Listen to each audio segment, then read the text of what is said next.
بسم اللہ الرحمن الرحیم الحمد للہ رب العالمین والصلاة والسلام علی اشرف الانبیاء والمرسلین وعلی آلہ الطیبین الطاہرین المعصومین المظلومین اما بعد فقد قال اللہ سبحانہ وتعالی فی کتابہ المجید وفرقانہ الحمید وقولہ الحق وهو اصدق الصادقین۔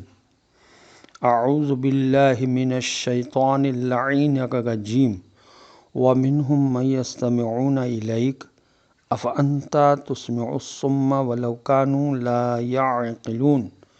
اللہم صل علی محمد وعلی محمد وعجل فرجہم۔ السلام علیکم ورحمۃ اللہ وبرکاتہ۔ اللہ تبارک و تعالیٰ کا شکر ہے کہ سورہ مبارکہ یونس کی آیت نمبر 42 کی تلاوت کا شرف میں نے حاصل کیا، جس کا ترجمہ یہ کہ ان میں کچھ تو وہ ہیں جو بظاہر تو آپ صلی اللہ علیہ وسلم کی باتیں بڑی توجہ سے سنتے ہیں، مگر کیا آپ صلی اللہ علیہ وآلہ وسلم بہروں کو سنا دیں گے، چاہے وہ عقل سے بھی کچھ کام نہ لیتے ہوں۔ پیغمبر اکرم صلی اللہ علیہ وسلم کو تسلی دی جا رہی ہے کہ جو لوگ توجہ سے سنتے ہیں تو وہ آپ صلی اللہ علیہ وسلم سے متاثر ہوتے ہیں اور حقائق پر ایمان لاتے ہیں، مگر جو آنکھیں اور کان ہوتے ہوئے اندھے اور بہرے ہی رہتے ہیں تو ان کی فکر نہ کریں۔ آپ صلی اللہ علیہ وسلم کے لیے یہ ممکن ہی نہیں کہ حق بات انہیں سنا دیں اور راہ حق دکھا دیں۔ یہ فصل الخطاب میں علامہ علی نقی صاحب نے لکھا ہے، اور تفہیم القرآن میں علامہ مودودی نے یہ لکھا کہ مقصد یہ ہے کہ صرف سر کی آنکھیں کھولے رکھنے سے کچھ فائدہ نہیں ہوتا، یہ تو جانور بھی دیکھ سکتا ہے۔ اصل چیز دل، عقل اور ضمیر کی آنکھیں کھولنا ہوتا ہے۔ اگر دل اور ضمیر کی آنکھیں نہ کھولیں تو سب کچھ دیکھتے ہوئے بھی کچھ دکھائی سجھائی نہیں دیتا۔ دل بینا بھی کر خدا سے طلب، آنکھ کا نور دل کا نور نہیں، علامہ اقبال نے کہا تھا۔ ان دونوں آیتوں میں بظاہر تو خطاب جناب رسول خدا صلی اللہ علیہ وسلم سے ہوگا، یعنی اس آیت میں بھی اور اس سے پہلے جو آیت کی تلاوت کی گئی اس میں بھی، لیکن ہر دھرم حق دشمن لوگوں کو پھٹکارا جا رہا ہے تاکہ طنز کے نشتر سے ضمیر میں چبھن پیدا ہو سکے اور تاکہ معقول باتوں اور نصیحتوں کا ان پر اثر ہو سکے۔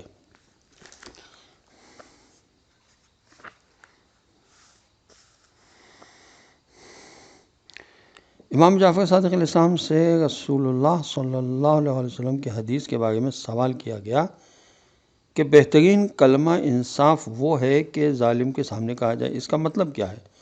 تو آپ علیہ السلام نے فرمایا کہ اس کو اس کی سمجھ کے مطابق حکم دے، اگر قبول کر لے تو ٹھیک، ورنہ نہیں۔ امام جعفر صادق علیہ السلام نے ارشاد فرمایا کہ حضرت عیسیٰ ابن مریم علیہ السلام کے حواریوں نے ان سے پوچھا، اے نیکیوں کے پڑھانے والے، ہمیں سخت ترین چیز سے آگاہ کیجیے۔ انہوں نے کہا سخت ترین چیز اللہ کا عذاب ہے۔ انہوں نے کہا کہ اس سے بچنے کے لیے کیا طریقہ ہے؟ تو آپ علیہ السلام نے فرمایا ناراض نہ ہو، ناراض نہ کر۔ ان لوگوں نے پوچھا ناراضگی کا جب سبب کیا ہوتا ہے؟ تو آپ علیہ السلام نے فرمایا تکبر، جبر اور لوگوں کو حقیر سمجھنا۔ حضرت امام جعفر صادق علیہ السلام نے ارشاد فرمایا کہ مومن کی شرافت یہ ہے کہ وہ نماز شب پڑھتا ہو، اور اس کی عزت اس میں ہے کہ وہ لوگوں کو تکلیف نہ دیتا ہو۔ رسول اللہ صلی اللہ علیہ وآلہ وسلم نے جبرائیل علیہ السلام سے کہا کہ مجھے نصیحت کیجیے، تو حضرت جبرائیل علیہ السلام نے کہا اے محمد صلی اللہ علیہ وسلم، جب تک آپ چاہیں زندہ رہیں، آخر کار آپ کو مرنا ہے۔ جس چیز کو دوست رکھیے گا اس کو چھوڑ جائیں گے، جو کام کیجیے گا اس کا بدلہ ملے گا۔ مومن کی شرافت نماز شب میں ہے، اس کی عزت لوگوں سے لا تعلقی میں ہے۔